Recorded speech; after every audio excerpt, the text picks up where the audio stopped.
Fala galera, beleza? Aqui quem fala é o Six Zero, trazendo pra vocês mais um vídeo do meu canal.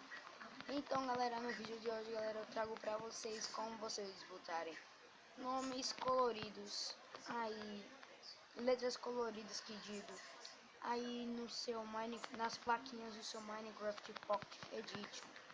Ai, morre galera, então vamos lá para o tutorial. Simplesmente vocês vão precisar de uma placa. Cadê a placa? Cadê a placa? Não estou vendo. Achei. Sim, a placa. Então vamos lá. Se clicar na placa no chão, galera, vocês vão aqui, ó. Vocês apertam esse sinal aqui, ó, atrás. Aqui embaixo dessa seta, galera. Aqui embaixo dessa seta. Clicam nele. Vão aqui, ó, em cima. Esse negócio. E vão vir aqui, galera. Nesse 2S aqui que vai estar assim, ó. Vai estar assim.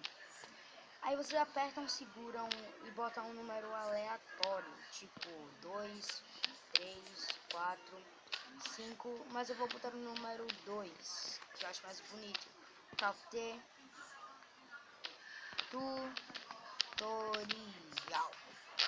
Sim, galera, e vocês, como vocês podem ver, já mudou. Então, galera, e também eu vou ensinar vocês como colorir as ovelhas aí no seu Minecraft Pocket Edition. Não, colorir não, né? Fazer ela tipo arco-íris. Tipo assim, galera, ó, pegar a ovelha. Vocês precisam também de uma etiqueta. Precisam também. Deixa eu ver. Bigorna. E pronto, cara, vocês botam a bigorna, pegam a etiqueta, clicam e botam o nome Jab Underline. Pera aí, errei.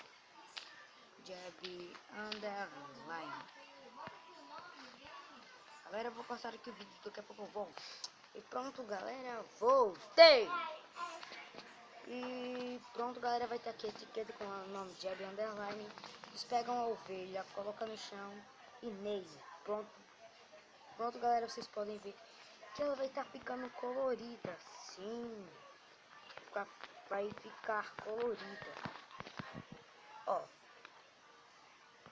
olha aqui, tá vendo, galera? Aí se eu matar essa ovelha, ela dá lã normal. Então, galera, este foi o vídeo.